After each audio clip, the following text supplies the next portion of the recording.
Inshallah, we'll have time for questions and answers. We'll have a short class first. Ikhwani fillah, tonight or today, after Asr today, we're talking about the voluntary fast. We are continuing with our book, the book of Siyam. There's some fasts where Allah subhanahu wa ta'ala has made it voluntary to fast. And this is something to come closer to Allah Azza wa Jal. So what are these fasts that are voluntary for you as a Muslim to fast? What are the fasts that you're disliked as a Muslim to fast? And what are the fasts that are haram for you as a Muslim to fast? This is our topic for today. May Allah subhanahu wa ta'ala benefit all of us in it. The Prophet alayhi salatu wassalam, he says, Man sama yawman fi sabilillah ba'da wajhahu anin nari sab'ina kharifa. The Prophet alayhi salatu wassalam, he says, whoever fasts 70 years,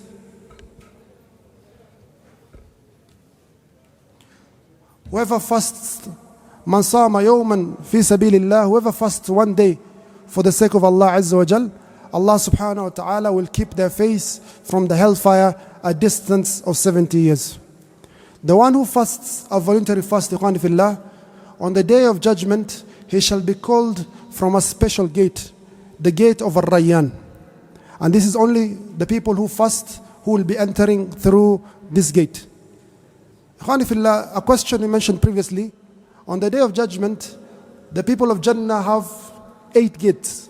There's a gate of Salah for the people of Salah. There's a gate of Sadaqah for the people of Sadaqah. And there's a gate of Sawm, or the gate of Rayyan, for the people of fasting. The gate of Salah is known as the gate of Salah. The gate of Sadaqah is known as the gate of Sadaqah. But the gate of fasting is not known as the gate of fasting, it is known as the gate of Ar-Rayyan. Why did the gate of Jannah change when it came to the issue of fasting? Have you understood the question? The Salah, the gate is called Salah. Sadaqah, you enter through the gate of Sadaqah. But for Sawm, you do not enter through the gate of Sawm, you enter through the gate of Ar-Rayyan. Why do you not enter from the gate of Sawm, you enter through the gate of Ar-Rayyan? Because Sawm has the meaning of denying yourself. Have you come to Jannah not to eat, not to drink, not to be with your wife? Is that the reason of Jannah? So the gate of Jannah has to have a meaning that is applicable to you. Ar-Rayyan, the Arabic language, means to quench your thirst so that you are never thirsty again. So this is one of the virtues of fasting, a voluntary fast. When are you supposed to have the intention with regards to a fast that is voluntary? For the wajib fast, you have to have your intention from the night. Otherwise, your wajib fast will not be accepted. As for the voluntary fast,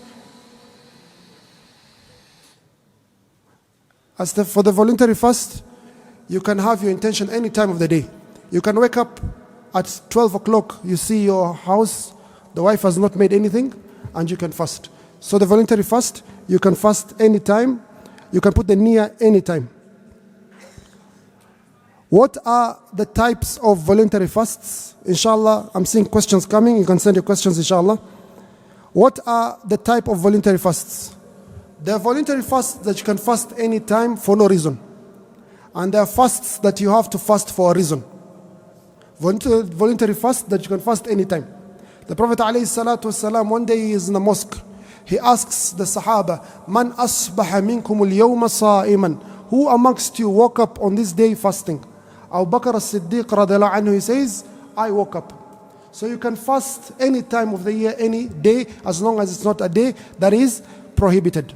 Then there's some fasts that has a reason. It has a reason. Then these ones are divided, reasons that are monthly in nature, or yearly in nature, or weekly in nature. There are some fasts that you fast every week. There are some fasts that you fast every month. There are some fasts you fast during some periods of the year. The first one we're taking is regards to the fasting, the 6 days of Shawwal.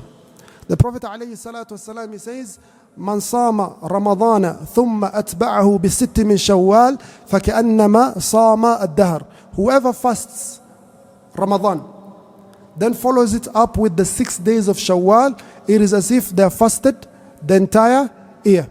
Ramadan is 30 days. 30 days times 10, you get 300. It's equivalent to 300 days.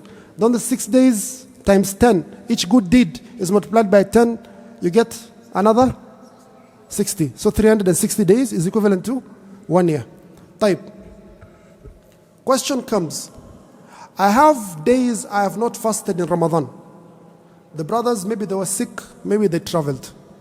The sisters, on top of this, maybe they had their periods or they had their postnatal bleeding. They did not fast some days in Ramadan.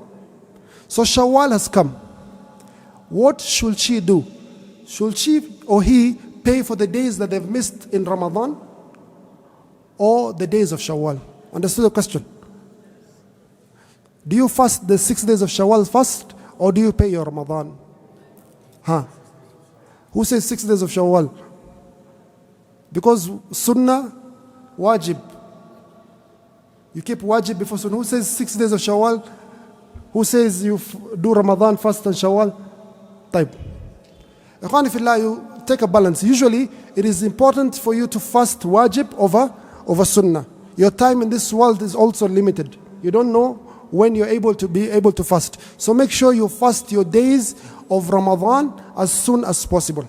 Allah subhanahu wa ta'ala says, فَعِدَّةٌ مِّنْ أَيَّامٍ أُخَرٍ. That you miss some days, then you're able to. However, ikhwani fillah, also this Shawwal is limited in terms of the number of days. So if you're seeing that Shawwal is finishing and your 6 days have not fasted, of course you cannot fast the 6 days of Shawwal in Dhul Qa'dah or Dhul Hijjah. So try to fast the obligatory fast that owed to you, then the Sunnah fast if possible. If not possible, then fast your 6 days of Shawwal, then you fast your Ramadan. Type. The next question, can you combine the intention that I am fasting this day of Shawwal with the intention of Shawwal and the intention of paying back my Sawm? Understood the question? Can you have the niyyah of al-qadha li Ramadan, that you're paying back the days of Ramadan, and also you're getting the 6 days of Shawwal? No, you cannot combine those two intentions. You cannot combine those two intentions. The 6 days of Shawwal has a reason. The paying of Ramadan has a reason. You cannot combine two reasons in the same ibadah. We shall talk more about this. So this is the first fast. That is Sunnah that we're talking about, the 6 days of Shawwal. The second we're talking about is the 8 days of Dhul Hijjah. The Prophet ﷺ, he says, مَا مِنْ أَيَّامٍ الْعَمَلُ الصَّالِحِ فِيهِنَّ أَحَبُّ إِلَى اللَّهِ مِنْ هَذِهِ الْأَيَّامِ الْعَشْرِ. There's no days where any good deed is best than the 10 days of Dhul Hijjah. The best days of the year are the days of Dhul Hijjah, and the best nights are the last 10 nights of Ramadan. The best days are the first 10 days of Dhul Hijjah, and the best nights are the last 10 nights of Ramadan. Time. From amongst the good deeds that you can definitely do is fasting. Fasting is a good deed. So you can fast it within the first 8 days of Dhul Hijjah. That is a sunnah fast for you to fast also. The 9th day of Dhul Hijjah also has a special reason that you should fast. If you're a person who is not in Hajj. If you're a person not in Hajj, you should fast the 9th day of Dhul Hijjah, because that is the day of Arafah. The Prophet ﷺ, he says, أحتسب على الله أن يكفر السنة التي قبله والسنة التي بعده. I hope from Allah Azza wa Jal that fasting this day of Arafah will expiate, will remove the sins of the previous year and the upcoming year. And this is for the person who is not in Hajj. If you're in Hajj, it is disliked for you to fast the day of Arafah. Taib, question. And it's an issue of controversy, but there should be no controversy. How is it possible, Khani Fillah, that people are standing in Arafah, in Mecca, they're performing the ibadah or the day of Arafah, yet you here in Kenya, you say, my Arafah is not today, my Arafah is tomorrow. How is that possible? Maybe you can explain yourself well with having a difference of local moon and international moon when it comes to Ramadan. But when it comes to Arafah, you should fast while the people are standing on the Mount of Arafah. You should fast while the people are standing on the Mount of Arafah. The next Sawm that is also beloved, Ikhwani Fillah, is fasting the month of Muharram. Muharram, the Prophet ﷺ, he says, أفضل الصيام بعد رمضان صيام الشهر الله المحرم. Rawah Muslim. He says that the best fast for you, O Muslim, to fast after this month of Ramadan is which month? The month of Muharram. طيب. Fasting the day of Ashura, the 10th of Muharram. It is also recommended, Ikhwani Fillah, that we fast the 10th of Muharram. That is a voluntary fast. The Prophet ﷺ says, if I'm alive next year, I will also fast the 9th. So the best thing, Ikhwani Fillah, with regards to Ashura is to either fast day 9 and 10 or day 10 and 11. The second option, fasting only day 10. As for the opinion that says fast day 9, 10 and 11, that is a weak opinion because the hadith is not authentic. The hadith is not authentic. Yes, some great scholars like Ibn Qayyim al-Jawziyah and Ibn Hajar al-Asqalani have mentioned that you should fast the 3 days, but this is not authentic. So you should fast 9 and 10 is the best, in all honesty. Type. Fasting, which month? The majority. Question, which month was Prophet Muhammad sallallahu alayhi wasallam fasting most of it? Except Ramadan. Sha'ban. Mumtaz. So the Prophet ﷺ from the Sunnah is to fast most of the month of Sha'ban. Question, is it allowed for you as a Muslim to specifically fast the 15th day of Sha'ban because of the hadiths that are narrated regarding the 15th of Sha'ban? Is it good, or is it from the list that you have here of the voluntary fasts to fast the 15th of Sha'ban? Almost every single hadith with regards to the 15th of Sha'ban is a weak or fabricated hadith. You taking the 9th of, or the day of 15th for fasting and the 9th of 15th to fast, that is an innovation. That hadith is not authentic. When it reaches the 15th, Ikhwani Fillah, you should stop fasting, the voluntary fasts, if it was not your regular habit to fast them. But if it's a regular habit, continuing with the way that you used to fast before. The next fast, Ikhwani Fillah, is fasting the day of Monday and Thursday. This is a weekly fast. And this is when our deeds are presented to Allah Azza wa Jal. The Prophet ﷺ was asked, why do you fast these days? He says, these are the days my deeds are presented to Allah Azza wa Jal, and I love for my deeds to be presented to Allah Azza wa Jal while I'm fasting. Fasting 3 days every month. The Prophet ﷺ, Abu Hurairah radiallahu anhu, he says, Awsani Khalili bithalath. My best friend, the Prophet ﷺ, advised me to do 3 things. And this advice you should all take. Advice number 1 is that you pray the Salatul Duha. Advice number 2 that the Prophet gave Abu Hurairah radiallahu anhu is that you do not sleep until you have prayed your witri prayer. And advice number 3 is that you fast 3 days in every month. Choose any 3 days. It is not a must for you to follow 13, 14, 15. Fast any 3 days. If you wish, you can fast the white days, which is day 13, 14, 15 of the month. Question, why is it called the white days? Inshallah, tuuliza swali baadaye. Why is it called the white days? Why is it called Ayamul Bid? Why are the white days called the white days? Sheikh, there's maybe 500 people in the mosque. I think someone can answer. Hamza now. The moon is white. He's correct. The moon is at its brightest or its fullest in the middle of the month. The moon at the beginning of the month gets born. It continues adding in size. It becomes fullest in the middle of the month.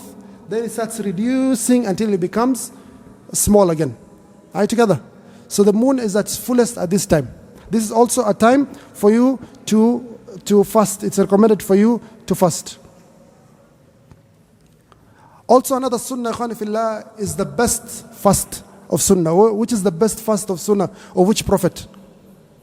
Which prophet had the best system of fasting of all the prophets of Allah Azza wa Jal? The Prophet Dawud alayhi salam. كَانَ يَصُومُ يَوْمًا وَيُفْطِرُ يَوْمًا. Fasting one day and leaving one day. So after Ramadan, alhamdulillah, our bodies are used to it. Let us try that challenge on the 2nd of Shawwal or 3rd of Shawwal. Start fasting one day and leave one day. It's possible to have trained our bodies also. For benefit, ikhwani fillah, it is good, yes. Allah subhanahu wa ta'ala says, Sari'u. Allah says, Sabiqu. But it is recommended, do not rush so much with regards to starting your 6 days of Shawwal. Shawwal, Eid was yesterday, you're starting your Shawwal today, it's okay, no harm. But better to delay it a little bit. Why? Yet the Quran says, Sabiqu, Sari'u. Sheikh, you're conflicting the Quran. What's the answer? Why should you delay your Shawwal at least a few days after the Eid? Because you have families, you have friends, you have companions, you have neighbors to visit. Are you together? And you go to visit your neighbor or your relative on the 2nd day of Shawwal, and they bring for you something and you say you're fasting. Just for their hearts, do not fast. Start your fast about 3 days, 4 days after. But you know yourself better. If you know that if I don't fast from day 2, I will not be able to fast, then fast. But the best way is wait a little bit more so that you fast thereafter. That is just for benefit. So option number 1, you can fast one day and leave another day. Another option, and this is a sunnah that most people do not know, is that you can fast one day and break your fast for 2 days. Abdullah ibn Amr ibn al-As radiallahu anhuma, one of the Abadila, he used to fast every single day and pray the night prayer every night, the entire night. The Prophet ﷺ says to him, you should fast 10 days in a month. He says, I'm able to do more. He says, fast 7 days. He says, I'm able to do more. He says, fast 3 days and do not add, fast 1 day and break your fast 2 days. He says, I'm able to do more than that. He says, then the best for you is to fast the Psalm of Dawood. 1 day you fast and 1 day you break your fast. Do not fast every single day. So from the hadith, it's mentioned clearly that another sunnah you can do is fast 1 day and you eat 2 days. So in a month you fast how many days? In a month it has 30 days. If you fast 1 day and you break 2 days, in that month you'll have fasted how many days? 10 days. You'll have fasted 10 days, a third of the month, and you'll have broken your fast 2/3 of the month. That is also a sunnah fast that you can fast. What is the ruling of someone who fasts every single day apart from the days that is haram to fast? You have many scholars in Islamic history. You have someone like Imam Abu Zakaria, Yahya ibn Sharaf al-Nawawi rahimahullah. He used to fast every single day. You have one of the scholars in our century is called Fuad ibn Abdul Baqi, the one who compiled the Sahih Muslim and Sahih Bukhari and published it, the first one who published it. He used to fast every single day. This is not correct. Prophet ﷺ, he said to Abdullah ibn Amr ibn al-As, the one who fasts every day, it's as if they have not fasted anything at all. So it's not allowed for you to fast every single day, because that will change from an act of ibadah, it will become aada. It will become like something that you have cultured yourself or you're used to. So do not fast every single day. Fast some days, and some days you eat. Also, if you're in Hajj, the day of Arafah, do not fast. It is disliked for you to fast on the day of Arafah. So number 1, disliked for you to fast every single day. Number 2, it's also disliked for you to fast on the day of Arafah. Number 3, to fast on Friday is also disliked. That is the Eid of the week. It is disliked for you to fast on Friday unless you fasted the day before or the day after. Or it was your timetable of fasting one day and breaking your fast another day. Definitely it will fall on a Friday. Then you can fast therein. For example, if you fast one day and break your fast every day, you fasted Monday, then Wednesday, of course you'll have to fast which day? You fasted Monday, Wednesday, of course, you'll fast what day? Friday, then Sunday, then Tuesday, then Thursday. Of course, from one of these days, it will be a Friday.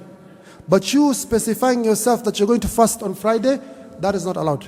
Also fasting Saturday, according to the scholars, they say also fasting Saturday by itself is disliked.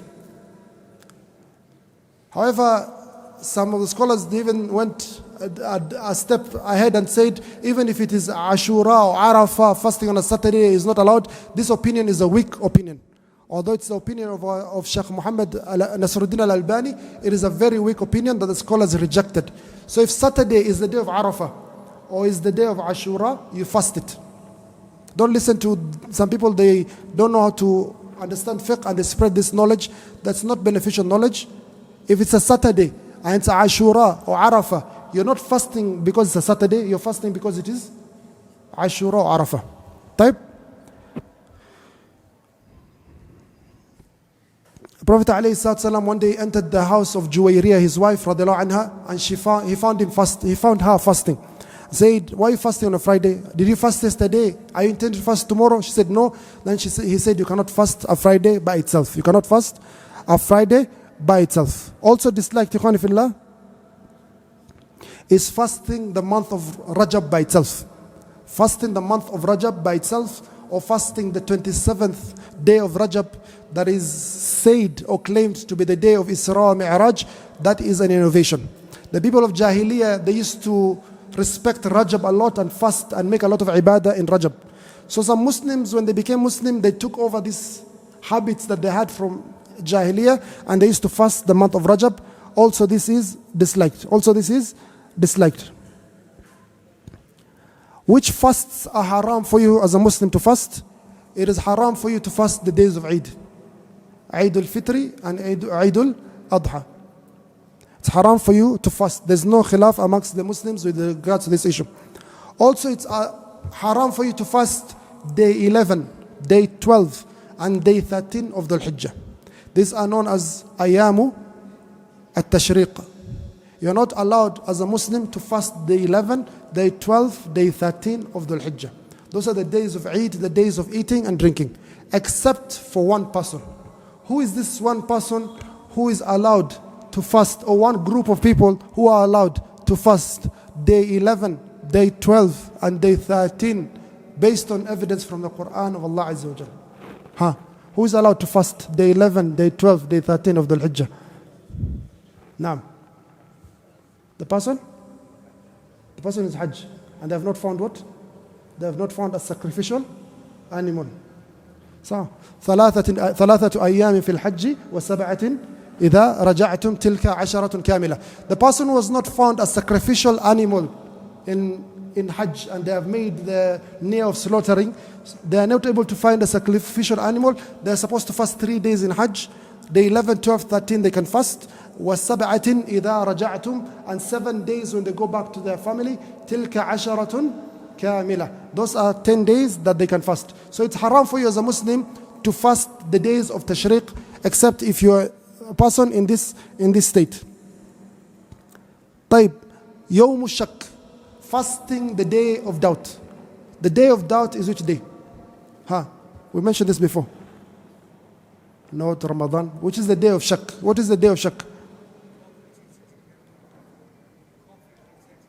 Conflict of sight in the moon. What day? What's the date on the calendar? The day of shak. The 30th of Sha'ban. Someone wakes up on the 30th of Sha'ban and says, maybe they saw the moon, maybe I don't know, maybe they're not sure, let me just fast it as Ramadan just in case. It is haram for you to fast without having seen the moon. So fasting the 30th of Sha'ban without seeing the moon just because you want to be safe is haram. Allah subhanahu wa ta'ala says, فَمَنْ شَهِدَ مِنْكُمُ الشَّهَرَ فَلْيَصُمْ. Whoever witnesses the moon, then they should fast. You have not witnessed the moon. Why are you fasting? The Prophet ﷺ says, "Sumu li ru'yati wa aftiru li ru'yati." You should fast when you see the moon, and you should break the fast when you see the moon. Type. The second question, also related to this issue we've talked before. The adhan right now of Maghrib is 6:42, for example, or 6:41. You find some mosques, they will delay the adhan to 6:50 or 6:55. Type. Why do you delay? Says just in case the sun has not set. Ikhwani fillah, the sun is not a creation that has moods. That today it decides to set at 6:41, tomorrow it decides to set at 6:45. It is something that you can view. Are you together? The sun has no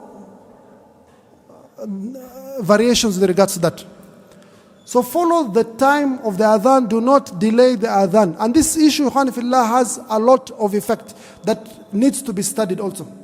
We have sisters, ikhwani fillah, who get their periods 2 minutes before the adhan, 3 minutes before the adhan, 5 minutes before the adhan. You know this, most of you. The wife comes, or the sister, or someone tells you, I've gotten my periods. Before the adhan. You ask them, which adhan? Is it the adhan of Masjid Salam, or is it the adhan of that other mosque? The mosque that delays 10 minutes or 15 minutes the adhan. If it's the adhan of Masjid Salam, then your som, you have to repeat that day. Your reward is Allah Azza wa Jal. You got your periods before the time of iftar. But if you got 3 minutes before that other mosque that delays the adhan for 10 minutes, that's a different story. Your fast is authentic. Are you together? This affects other issues, zakatul fitri. So many issues related to this.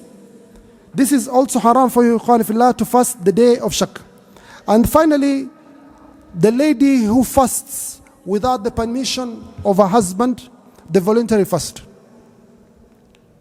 A lady must ask the husband for permission before she fasts her voluntary fast. Why? Obviously, all of you are married. Many of you are married. Why should the lady ask? Because you do not want to lose the husband's rights upon her. The husband has rights over her with regards to her being his cloth and him be the cloth. Let's talk in metaphors today. طيب. لباس لكم وأنتم لباس لهن. طيب. So you as a lady, when you fast, you're denying your husband this right. So you must ask your husband for permission before you fast your voluntary fast.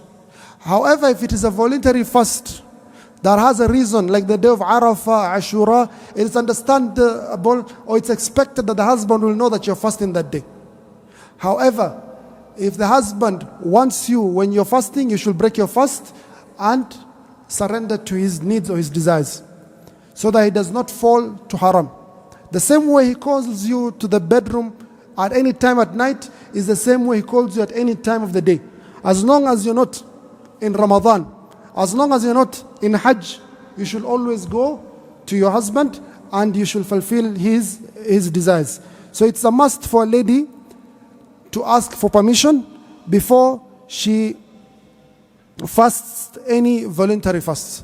So ikhwani fillah, with this we end our lecture regarding the fasts that are voluntary for you as a Muslim to fast, the fasts that are disliked for you as a Muslim to fast, and the fasts that are prohibited for you as a Muslim to fast. Inshallah, if there are any questions, we shall answer. We'll give a time limit of 15-20 minutes. Then we can give the brothers time to continue with the Quran, inshallah. May Allah subhanahu wa ta'ala accept from all of us our siyam, our qiyam, our tilawa, and all our ibadah. Wa akhiru da'wana alhamdulillah rabbil alameen. Ulkuna swali, naam. Salatul duha, ikhwan fillah, you can pray it any time, 20 minutes after sunset, after sunrise. It starts from the time of Ishraq. Salatul Ishraq is also Salatul Duha. Salatul Ishraq is one of the types of Salatul Duha. So a mistake people do, they wait for the sun to rise, then they start praying the Sunnah. You should wait for the sun to rise, then 20 minutes after is when you start, or 15 minutes after, you can start praying Salatul Duha. So that is the beginning time. The end time is the time of Zawal, when the sun is in the middle of the heaven, of the sky. It's usually about 12 noon, but that's not exact. So this is the time of Salatul Duha. Of course, the best time is the middle of it, about 10 a.m., when the heat is most intense, and that, may Allah subhanahu wa ta'ala, Allah knows best. Another question? Yes, the Prophet ﷺ fasted only the 10th.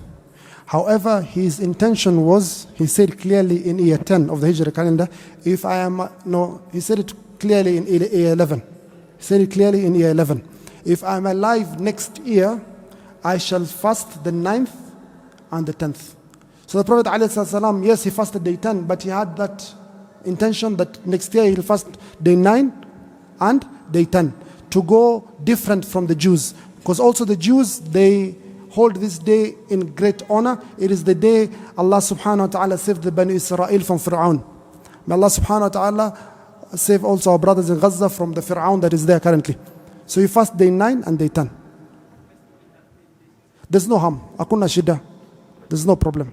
But better 9 and 10. Unaweza futuru na msikiti yoyote ambayo inafuata time exact. Hata kama adhan ni adhan. If you're sure that the adhan has been given at the correct time, you can break your fast. You can also break your fast if the adhan has not been given, if that mosque is delaying the adhan.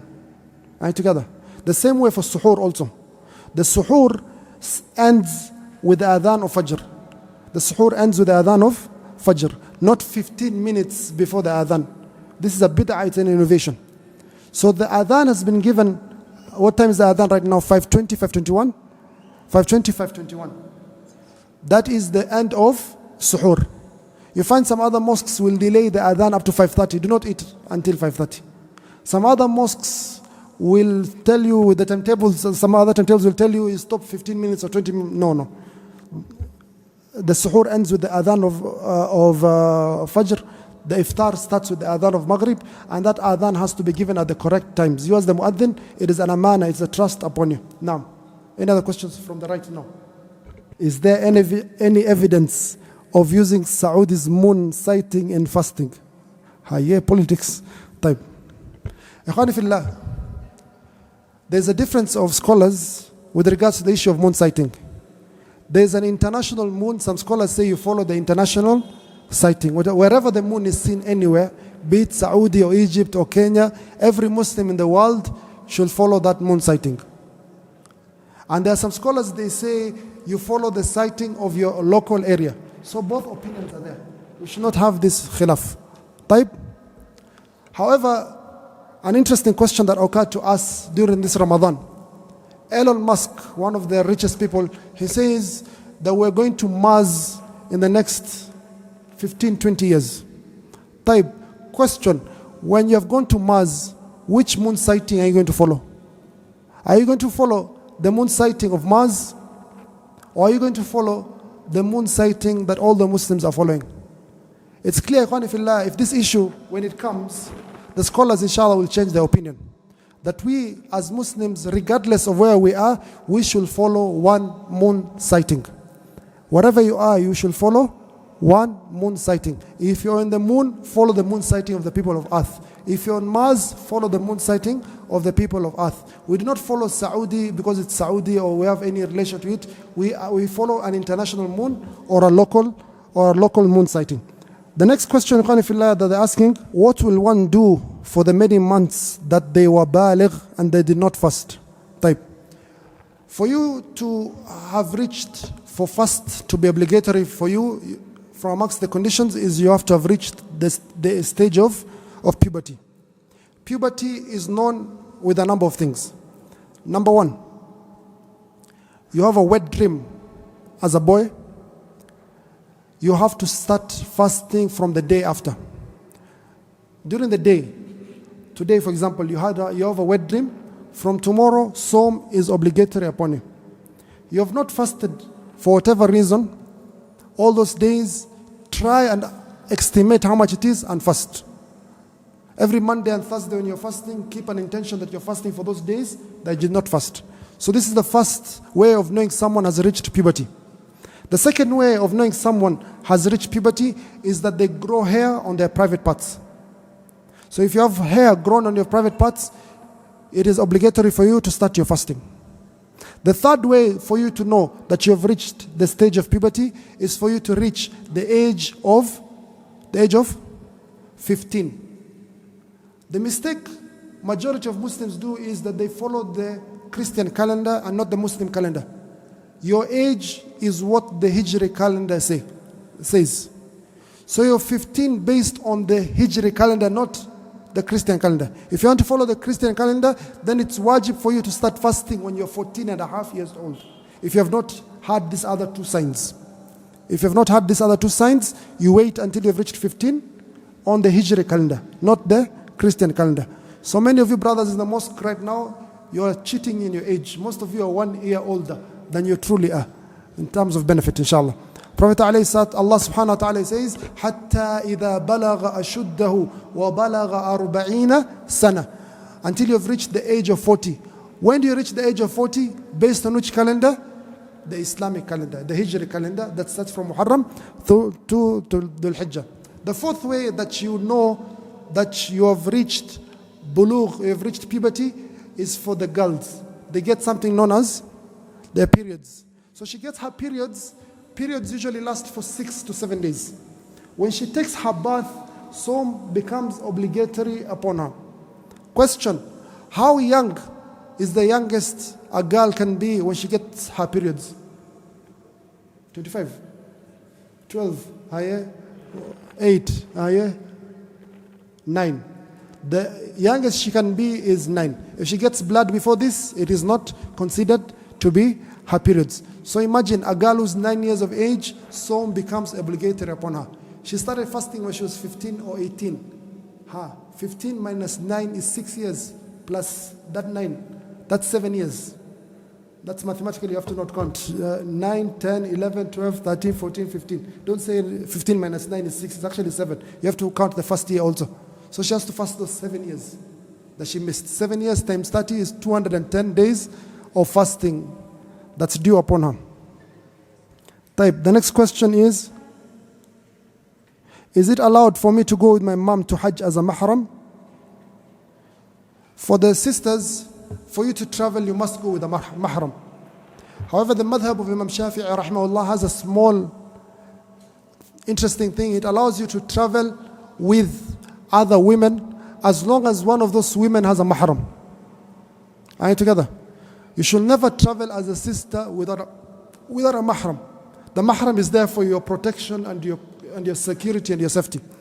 So you want to travel for Hajj, you don't have a mahram, travel with other sisters, but one of those sisters must have a mahram. A brother is asking, a wife has left the husband and went with another man without being divorced. Does she have the right to be given her mahar upon dissolution of the existing legal marriage? With regards to marriage, divorce, inheritance, issues of blood, it is always best to go to the qadis. You have to go to the qadis, they listen to both sides. This is an issue that is affecting two parties. It is not fair for you as a sheikh to listen to one side and not hear from the other side. So there's a difference, subhanallah, between fatwa and qada. Fatwa, we're just giving general rulings, Islamic rulings. But when it comes to something that's specifically affecting you with regards to marriage or divorce or inheritance or issue of revenge or blood, you have to go to the judge. The judge has witnesses, he has evidences to ask for, he has a lot of procedures to do. So why does Allah subhanahu wa ta'ala refer to himself as us, yet he is only one? Allah says, Inna anzalnahu fi laylatil qadr. We revealed it on the night of Laylatul Qadr. Allah subhanahu wa ta'ala refers to himself sometimes as us. There's two types in the Arabic language. There is us with regards to number, and there is us with regards to glory and majesty. So Allah subhanahu wa ta'ala can refer to himself in the plural sense in the terms of majesty and his glory.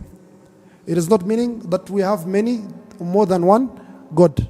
Allah subhanahu wa ta'ala can refer to himself. Even the kings, they say, we have decided as our government to implement this policy. We is him himself as a king who has decided that policy. So you as a king or a leader from majesty, you can refer to yourself in the plural sense. It says, can you use the adhan on the mobile phone app if you're somewhere else, there's no mosque? Good question. Yes, but you have to be sure that the app is a trustworthy app. What we have seen, and for us to all have knowledge, many of these apps are owned by non-Muslims, and more specifically the Israelis. The Jews have a hand in many of these apps that are Quran apps or Adhan apps. They're not people to be trusted, but many of these apps, they're correct. So check your app with the Adhan of the mosque. If it is always correct, then you can follow your app. And better yet, you have eyes that Allah subhanahu wa ta'ala has given you. Look, has the sun set? Break your fast. Has the sun set? Break your fast. That is even much better. Are you allowed to perform Hajj if you have a debt that you're paying? This is a question that we asked every year. Are you allowed to perform Hajj? Unaweza enda Hajj na kuna deni watu? Who says yes, you can perform Hajj and you have people's debt? Who says no, you cannot perform Hajj? You have to find a balance. Some debts are spread over a long period. Some debts you have to pay immediately. The right of that person is greater than your right to perform the Hajj. Pay off the debt of that person. But if you go and decide to perform your Hajj yet you have a debt, that does not mean that your Hajj is rejected. It does not mean that your Hajj is rejected. Maybe the reward has been reduced. So you're allowed to perform the Hajj, yet you have a debt. A mistake, that many of us do in our times is the Muslims, or many of the Muslims, are no longer as trustworthy as before. There's no point of you taking my money, running away with my money. I call you 1,000 times, you don't pay my money. Then the day that you die, your family comes, asks me for forgiveness. Why? It is my right. I've given you money. You've come, you've asked me. And subhanAllah, some people come, they cry, they talk a lot of stories. The time you give them that money, you not see them again. So they say if you want to know the character of someone, travel with them, or live with them, or give them a debt. You give someone pesa ni kukosana. Heri usimpatie hata hiyo pesa. So be very careful with this issue of debt. The shaheed does not enter Jannah if he has a single debt left. Now, any other questions? Any other questions?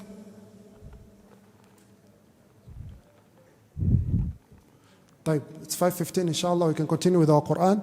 وآخر دعوانا الحمد لله رب العالمين والسلام عليكم ورحمة الله وبركاته.